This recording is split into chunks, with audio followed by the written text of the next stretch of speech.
What's up, my friends? Welcome back to the Full-Time Wedding Pro podcast. My name is Peyton Helm, and in this podcast episode / YouTube video, I'm going to be talking about how to start drowning in wedding inquiries here in 2024. My friends, if you're watching this on video right now on YouTube or Spotify, what's up? I am feeling super comfy and cozy right now in my hoodie. I'm drinking a coffee. I'll probably start drinking water on this podcast at some point. Who knows? We'll see. So anyway, my friends, listen, if you're wanting to learn how to start drowning in wedding inquiries in 2024 and 2025 and so on and so forth, you're in the right place. In this video, I'm going to be breaking down 8 ways to do so. And some of these are not going to be some things that you may have heard before. And I'm not specifically just going to be diving into, do this strategy and do this strategy. It's really going to be just not only the overall framework, but also the actual strategies. Okay. So we're going to get high level, but we're also going to get pretty tactical. So please watch this all the way to the end. It's going to be great. And hey, listen, my name is Peyton Helm. If you don't know me, hey, what's up? I am a wedding photographer and filmmaker, and I'm also a business coach for wedding photographers and filmmakers. I run a coaching program called Full-Time Wedding Pro that is the sponsor of this podcast, as you know. And listen, if you are already making $30,000 to $50,000 a year with your wedding photography or filmmaking business and you want to scale to 100K or you want to break past 100K, I can help you do it.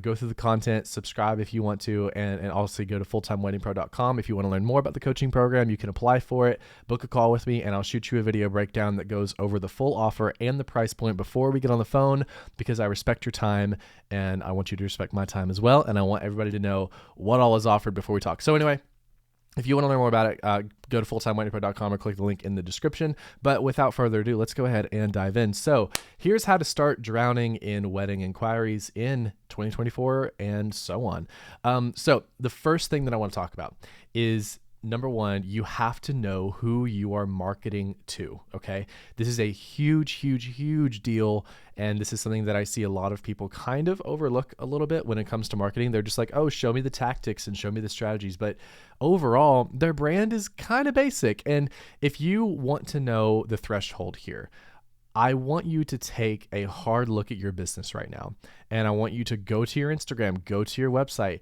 and I want you to answer this question. When people go there, is all they see that you are a wedding photographer or filmmaker? Is that all they see? Or even worse, do they just look at your website, your brand in general, not just your website, but your Instagram presence and everything? Do they look at your brand in general, and do they just see a photographer, or do they just see a videographer? I'm not even going to say filmmaker, videographer, right? Do you shoot events, and weddings? Do you shoot, if you're a photographer, do you shoot branding? Do you do boudoir? Do you do portrait sessions, family sessions? If you're a filmmaker, do you do real estate? Do you do events along with your weddings? Are you showing everything under one brand? Because that's not ideal.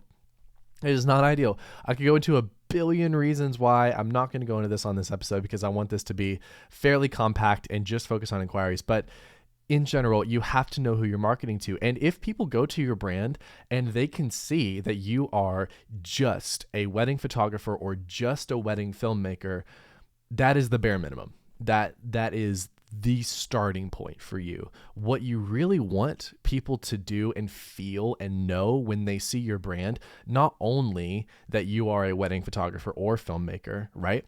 But they also must know within seconds of looking at your brand who you serve, the exact type of clients that you worked with, the exact type of weddings or elopements that you photograph or film.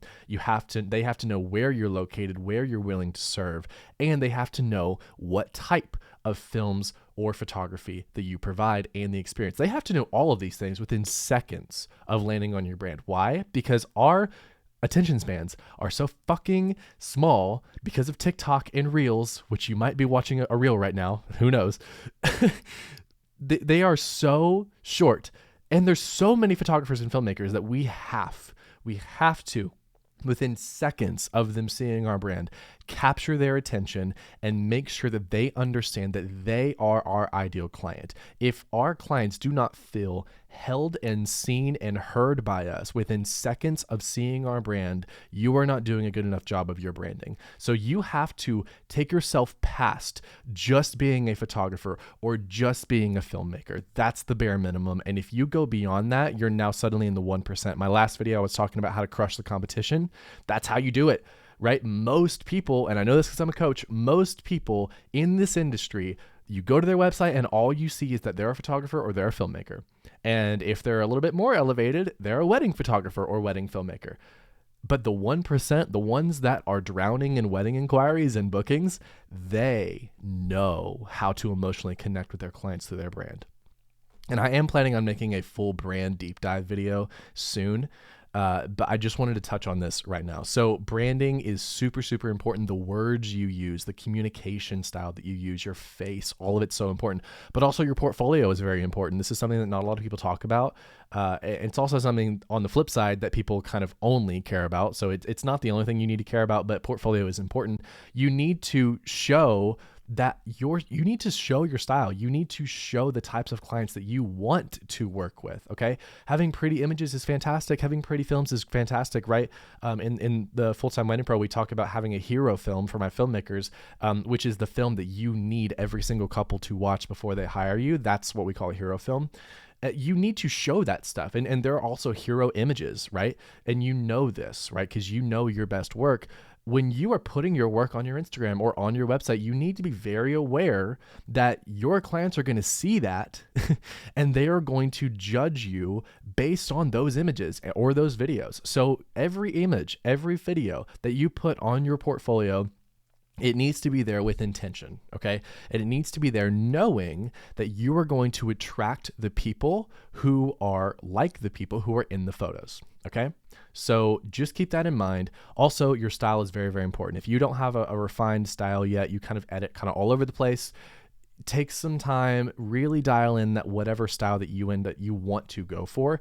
And I don't want you to think, oh, this is popular. Like, oh, bright and airy is popular, or bright and colorful, or whatever you call it, or like dark and moody, or like the film style, or the whatever. Like you don't have to do a specific style just because you think it's popular.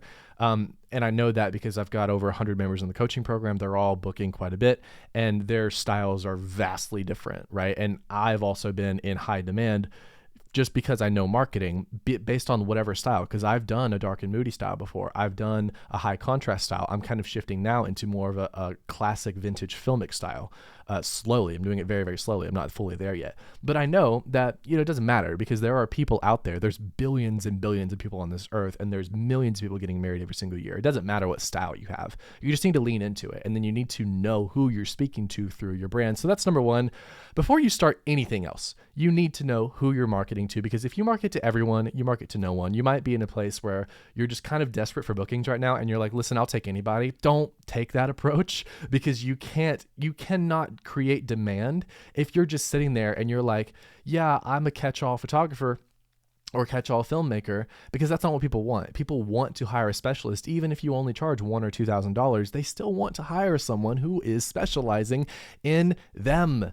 Like when you think about it, charging $1,000 or $2,000 for a wedding is not a lot of money, but $1,000 or $2,000 is a lot of money to a lot of people. So be aware of that. You do need to put a lot of effort into your brand and into your portfolio to create demand. You have to. This is a non-negotiable. And yeah, a lot of these things on this list, people are going to be like, oh, that's hard, or blah, blah, blah. This is what hard feels like. I love that quote.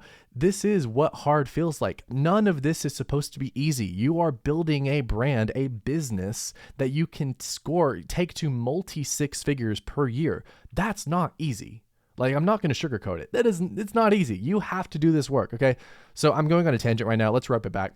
Because I love ranting. So number one, you have to know who you're marketing to. Please don't be lazy in your branding. You need to specialize down. And again, I am planning on making a video about that. Or if you want me to help you do that, obviously you can apply for the coaching program, because that's the first thing that we tackle. So anyway, number one is know who you're marketing to. Number two, I know I say this a lot, and I know people roll their eyes when I say this. just bear with me for a second. Number 2 is invest in a coach or mentor. Okay. I cannot speak highly enough of this. I literally just bought a course today. Like, I'm not even kidding. From someone in the industry who I look up to and who is absolutely amazing at what she does. So, and she just released a course and I bought it, and I'm looking forward to going through it. So I will also say I am biased here, right? So if you're wanting to learn paid ads and branding and stuff like that, I recommend coming to me because I can help you out. However, I know that I'm not everybody's cup of tea, and that's totally fine. So you do not have to hire me. I'm not saying, oh, number 2 is hire me. Hire a coach or a mentor who has done what you want to learn. That right there is the crucial part of this. They have done what you want to learn, okay? Please, God, do not fall for these stupid agencies and ads coaches who are not actual wedding photographers trying to teach you how to book weddings. It will not work out in your favor, I promise you. I've made a reel about this. Go watch it if you really want to see me rant about it and be very unhappy. Anyway, because I have tons of people in my DMs who have hired agencies and who have hired coaches who are not photographers, and they go after the lowest hanging fruit, and they're like running engagement session giveaways and shit, even for filmmakers, which is stupid. And they're all broke, and they're like, hey, I need to learn ads the right way. So can you teach me? And I'm like, sure, let's go. So listen, if you've been burned by a coach, DM me. No, I'm playing. So anyway, invest in a coach or a mentor who has done what you want to learn. That's the crucial part there. And also make sure that they have a lot of reviews. Make sure that they are very transparent about what you're going to learn. If you try to hire a coach and they're like, oh, you're going to learn this 3-step system, but I'm not going to tell you what it is, don't trust them, right? And I know this because I am a coach. If a coach actually is teaching you something valuable, they will tell you what they're going to teach you, right? There's no reason to gatekeep anything. I am very, very blatant in my marketing where I say, listen, I'm going to teach you how to brand. I'm going to teach you how to identify an ideal client and speak to them. I'm going to teach you how to charge more. I'm going to teach you how to run paid ads. These are the types of ads we want to run, and blah, blah, blah. Like, if your coach is hiding that from you, what you're actually going to learn, and they're just like, oh, just trust the system, don't do that. So anyway, number 2 is invest in a coach or a mentor. The reason why is because, I have, over the last several years of running a business, 6 years now, I have trialed and errored a lot of stuff, and it's taken me a whole lot of time. And then every single time I've invested in a coach or a mentor, I get immediate results because, well, number 1, I'm really good at choosing coaches because I know what to look for. But number 2, the coaches that I've hired have had really, really good information, and they are at the next level for me. And every time I've wanted to scale to the next level, I've hired a coach or a mentor. So definitely recommend it. Number 2 is really good because you don't know what you don't know, and it's really valuable to learn from other people's mistakes, so that way you can leverage that instead of trial and erroring yourself to death for 2 years before you finally figure it out. So number 2, invest in a coach or a mentor. Even if it's not me, totally fine. I want all of you guys to have success, and if I'm not your cup of tea, totally cool. Or if you don't want to learn paid ads and you'd rather learn like SEO or social media strategy or something that I don't necessarily specialize in, go for it. So anyway, number 2, invest in a coach or a mentor. Number 3, number 3 is for those of you who, like, this video may be a little bit basic for you, and you're kind of already at the point where, like, okay, you know what to do. You probably are just watching these videos just to, I don't know, feed your time or procrastinate or whatever. But if you already know all of these things, number 3, this is for you. Lean into what you're good at and then hire out the rest. Okay. So let's say you've already accomplished number 1 and number 2, and you know what to do, right? But maybe you're just not doing it, or maybe you're too scattered and you're trying a whole bunch of different things. And maybe, like, with paid advertising or content creation, you're really, really good at that, but maybe with SEO, you're not so good at that.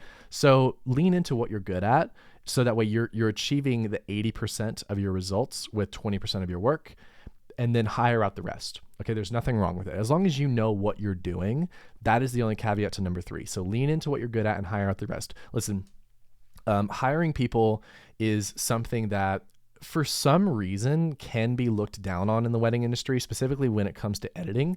I don't think there's anything wrong with hiring somebody to edit or using AI automation to help you edit, or to even just do other things like emails and hiring an assistant to do things, hiring an appointment setter to handle DMs for you. There's nothing wrong with it. Absolutely nothing wrong. You are a business owner. Even if you have a personal brand, you are a business owner. I also have a team. Okay.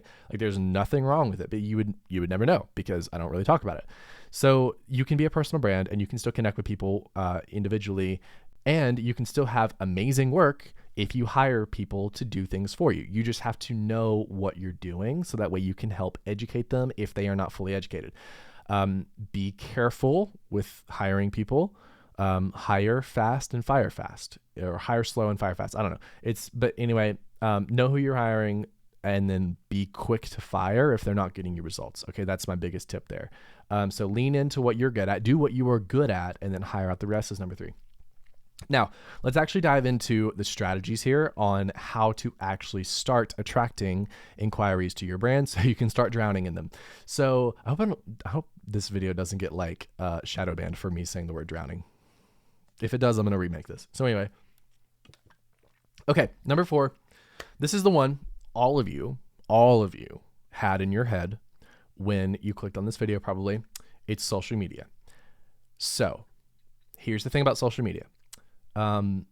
For full transparency, okay, with Instagram and Facebook, for my personal photography business, I have not utilized that very well, like just total transparency. And the reason why is because I built my business using paid ads, and also SEO for my organic. So I haven't really needed to go crazy on social media. And since I am also building a coaching program, my time is better spent growing my social media for the program, while my inquiries for my wedding business come through organically through SEO and also through paid advertising when I run them.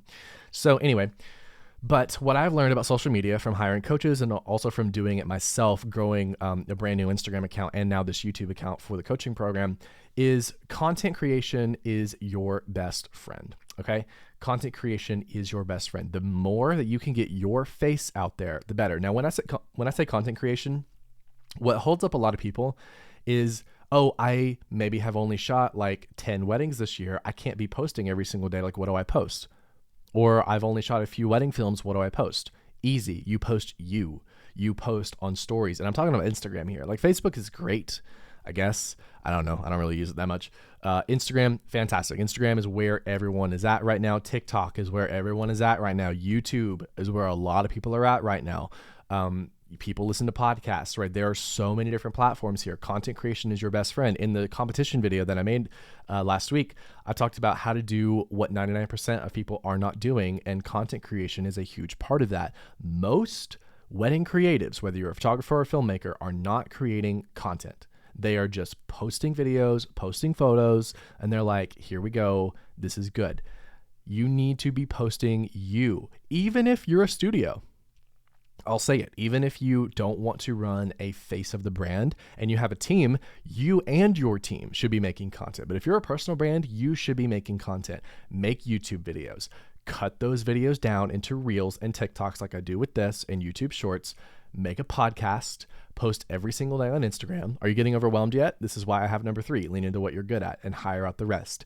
If you want to build a multi-6-figure brand, you can do that through number 4 by itself. That's it. You can just go all in social media and you can book over $100,000 per year just from social media. I just had an in-person coaching session with actually one of my dear friends, and she has not had a website for like, I don't know, the last year or two. And she's done over 6 figures just from Instagram alone. It's crazy. And now I'm going to help her scale past that with paid advertising and all that stuff, but just social media. That's it. And she's consistent and she shows her face, right? That's how you create content. You create content not only to bring people in, but also to connect with the people who are already there and warm them up to your brand. Content creation. If I could give you any tip in 2024, go all in on content creation. Go all in, because this is the future. There will be multi-billionaires who are content creators over the next several decades. Mr. Beast has already been valued at $1 billion, and he's a YouTuber. It's insane. Attention is the new commodity. Start creating content. Even if you only want to make $100,000 a year, go for it. You can do that through content creation, but you have to get serious about it. Okay. That's number 4, social media. If you're not using it, you are missing out. Whether you're running paid ads, whether you're ranked on Google, whatever, if you're not using social media, you are missing out. I'm fully well aware that I could get way, way more inquiries if I wanted to through my wedding business. If I was more active on Instagram, I don't need to be. And if that's you, cool. Like, personally, I don't love social media. I'm getting a little bit more used to it as I'm growing this brand. The reason why I'm creating this video right now for the coaching program and cutting this down into reels and TikToks and everything is because I want to grow a multi 7-figure business. So if you want to go way past 6 figures, you need to really dive into content creation. You need to. Okay. So number 4 is social media content creation. Lean into it. If you do this and you do this consistently, even if your first year, your content absolutely sucks, it's okay, because you will not be perfect at it in the very beginning. I'm still in the baby stages of this, even after running the coaching program for 3 years. So, it's okay, right? Just get content out there. You will resonate with people and you will start building a brand from it. That is the best way to build a high value brand moving forward as the creator economy gets bigger and bigger. Okay. So that's number 4. Number 5, this, if you've known me for a while, is paid advertising. I fully believe in paid advertising because there is no better way to leverage money. There is no better way to make wedding booking a numbers game. And there is no better way to scale as fast and as consistently with any other marketing strategy within just your first month. Okay. If you nail paid advertising, you can get booked your first month of doing it. You can scale as high as you want to. There are brands that are doing 7 figures a year just through paid advertising alone in the wedding industry. All right. Because it's easy.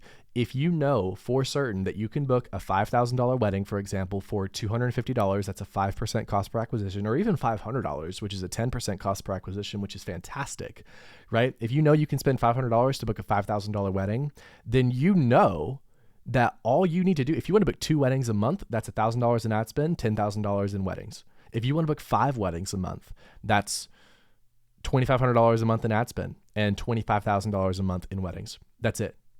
That is paid ads in general. If you want to learn more about how to run paid ads, I have a video called How to Actually Book Weddings with Paid Advertising. Go watch it. It's really, really great. Or obviously apply for the coaching program because that is the main thing that we teach. So yeah, if you want to do that, then go for it.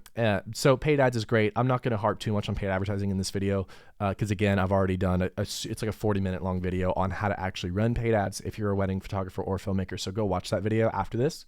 But paid advertising, fantastic. I absolutely recommend it for everyone. Even if you already are getting inquiries in through Google or social media or vendors or whatever else, lean into paid ads. It will help you scale. I promise. Okay. Also, they work for any price point. It doesn't matter if I'll caveat there. If you're at like $50,000, number 1, you're probably not watching this, but number 2, probably don't lean into paid ads because if you're charging $50,000 or $100,000 for a wedding, your clients probably aren't on social media, but I mean, I've got students in the program charging all the way up to $20K and still booking weddings through it. So don't worry about it. Those people are still on social media. And if they are, you can show an ad to them. So yeah, anyway, I talk more about that in the paid ads video. Go watch it. So anyway, number 5 is paid ads. Number 6 is SEO, which stands for search engine optimization, which in layman's terms is ranking on Google and on Pinterest. I always like to include Pinterest because people kind of sleep on Pinterest for some reason. Don't sleep on Pinterest. It's fantastic. I have like 5 pins on Pinterest and they still get me inquiries, very consistently. So Pinterest is great. SEO is fantastic. I love ranking on Google. The key tips on ranking on Google, it's actually really, really simple, is you just need to make sure your website is usable and people aren't just going to your website and just bouncing, because if Google sees that you have a high bounce rate, it's not fantastic. I'll give you like a 5-step, I don't know if it's going to be 5, but I'll give you like a step-by-step guide to rank on Google. Step 1, go to Google Search Console. That's it. Register your website with Google. Really easy. Might take you like 10 minutes. Number 2, do keyword research. Like if you're in Austin, Texas, and you're a photographer, you probably should look for ranking like Austin wedding photographer. There's a site called SEMrush that you can go to. It's free. You get 10 searches per day. You can type in like what keywords people are searching for and it'll give you ideas on like what they're doing. It's really easy. Then you just need to make that like your site title and your description. Talk about how like you're an Austin wedding photographer or Austin wedding filmmaker or whatever else. Just apply to your city or state, doesn't matter. And then put that on your site. Pretty easy. There's a thing called alt text, which is like what people like look at for blind people. They don't look at it obviously because they're blind, but if they're blind, they go to your website and their reader will like read off what the image is. So if it's like a couple standing in front of a castle, you can write alt text in there to be like wedding couple standing in front of castle taken by Austin wedding photographer blank. Really easy, and people can do that way. And then obviously blog posts are fantastic. Don't just post a bunch of client blogs, because people aren't searching for client blogs. People are searching for like wedding venues in Austin, Texas.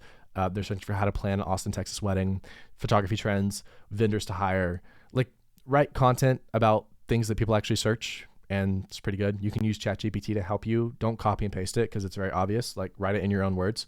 But like, you could have like 10 to 20 blog posts, and that would do literally all of your work for you. What else? Backlinks are important. So if you've not submitted to online publications, then submit. You can also have other people blog with you. You can do like guest blogs and link back to your website. A backlink is just another website that links to your website. It's really easy. Okay. I think that's all for SEO. It's really, really simple. It's just kind of tedious. And the biggest thing is just making sure that your site has a good user experience, which is not necessarily something I can teach on a video like this. I can maybe go into it on a future video, but you just need to make sure that people are not coming to your site and then leaving in like 10 seconds. That's not ideal. Okay. So obviously there's way more stuff we can talk about with SEO, but that's like the crash course on it in 5 minutes. So there you go. Okay. Now, but the thing with SEO is it takes like 6 to 12 months. On the longer frame, it can be faster, but typically it will take you several months. But dude, once you're up there and you're ranking, you're getting consistent inquiries that are high value as long as you have a good brand. Remember, number one, and it's consistent. And typically the leads are pretty high value as well, as long as you set up your brand correctly. Okay, that's SEO. It's great. You do the work once, or just for a couple months, and you will reap the rewards for a long time. Okay, so number seven is more supplemental for me because, again, leveraging hard on paid ads and SEO. But number 7 is vendor referrals. So vendor referrals is this thing that a lot of people think, oh, I'm new to the industry, I should dive into and only just focus on getting wedding referrals from wedding vendors, venues, planners, whatever. That's what I should do. And I do not recommend doing this as a primary strategy because it will take you forever. I promise. And also so I talk about inputs and outputs. You cannot control the referrals that you get. You cannot control what type of quality they are. You can't control how many you get. You're relying on other people to send you work. And while it's great for supplemental strategies, it is not great as a primary strategy. And I know there are going to be people who watch this that will disagree with me, and they'll be like, well, I've been booking weddings consistently for 5 years and they all come from word of mouth, blah, blah, blah, blah. But listen, that is great for those of you who are there, but for the majority of people, and again, if you're watching this on YouTube, drop this in the comments if this is you. For the majority of people, you're not getting consistent bookings from wedding inquiry or from referrals, excuse me. So with that said, wedding referrals are a great way. So vendor referrals rather are a great way to get inquiries supplemental. And they are also great for leveraging up and going higher. If you want to kind of break into the luxury market, it's fantastic. The biggest advice I can give you here is network every single day, and every single idea you could think of, try it. That's all I can say. Like, if you want to do gift certificates, if you want to go and tour a venue, if you want to host a styled shoot, if you shoot a wedding, you need to make sure you're taking care of your vendors, sending them making sure they're taken care of, being a good person on the wedding day. You're supplying them with galleries. You're also like referring weddings to them. If you really want to work with them, you can create communities like Facebook groups or Instagram pages where you're talking with them. You can collab with them on content creation. There's so many things you can do with wedding referrals, just forming content or forming relationships rather. Just be a good person and form friendships, not just like transactional relationships. That's my best advice to you. It's fantastic to do, but it's not going to drive the 80% of your results for most of you guys. Also, because especially if you're new to an area or you're kind of just getting started, you have no leverage really. Like, you really don't. If you've only shot 5 or 10 weddings and you try to come in and be like, blank planner, the high-end planner in this area, hey, I'm a wedding photographer, you should send me some work and I'll give you headshots or whatever. They're like, no, I'm good. Like, I've already got a tribe. We're solid. Like, there's no reason, right? If you're finding somebody who's also just starting up, that's different. But if you can provide them some type of value and use some type of leverage, or you just want to, join together and help each other book weddings, fantastic. Or if you just want to form friendships, like, that's a really, really solid way to do it too. So also, if you're a photographer and or filmmaker, don't discount competition. Like, I have been in group chats with other photographers and filmmakers and we've traded inquiries back and forth. You never know. Like there's so many different ways you can form connections with people and that you can, trade referrals and all this stuff. So just every idea that you have, there's no bad answer. Just as long as you're showing up as an authentic person and you're forming real relationships, that's what I recommend you do, and it will benefit you. It's an amazing supplemental strategy. For some people, it's an amazing primary strategy, but if you're brand new to this, I do not recommend using that as a primary strategy. And then finally, number 8 is past clients. Okay. The easiest way to do this, the easiest way is literally just asking them, hey, and ask them at booking and ask them after you deliver, hey, do you know anyone that is also getting married that you would potentially want to send my way? That's it. It's so easy. As long as you're providing an amazing client experience and you're actually asking for a referral, you can get one. Now you can go extra and you can be like, oh, if you send me a wedding, I'll send you a referral commission, or I'll give you a discount on prints or something like that, or like a free upgrade or whatever. It doesn't matter. Like there's so many ways you can do it, but as long as you're providing an amazing client experience to these people and you're asking them to send you work, a lot of clients will do so very happily. Now, obviously not every single one is going to do it because not every single one of your clients knows somebody who's getting engaged, but I have been booked by so many of my past clients, bridesmaids and groomsmen, because they're typically all around the same age, and sometimes they're also in the process of getting married. So that is something that you can do too. Make sure you're paying attention to the bridesmaids and groomsmen. Make sure that you are providing them an amazing experience. Send them the galleries as well, especially the pictures of them, and just make sure they're being taken care of. All right. So my friends, that is number 8, 1 through 8 on how to start drowning in wedding inquiries. I hope you enjoyed this video and this podcast episode. Again, if you did, please subscribe, drop me a rating and review down below if you're listening to this on Apple Podcast or Spotify. And again, if you want to learn more about my coaching program, go to fulltimeweddingpro.com, apply for it. I will send you a video breaking down the entire offer. And if it's for you, then we'll chat. If not, no worries. All right, my friends, hope you have a good rest of your day, and I will see you in the next video. Bye-bye.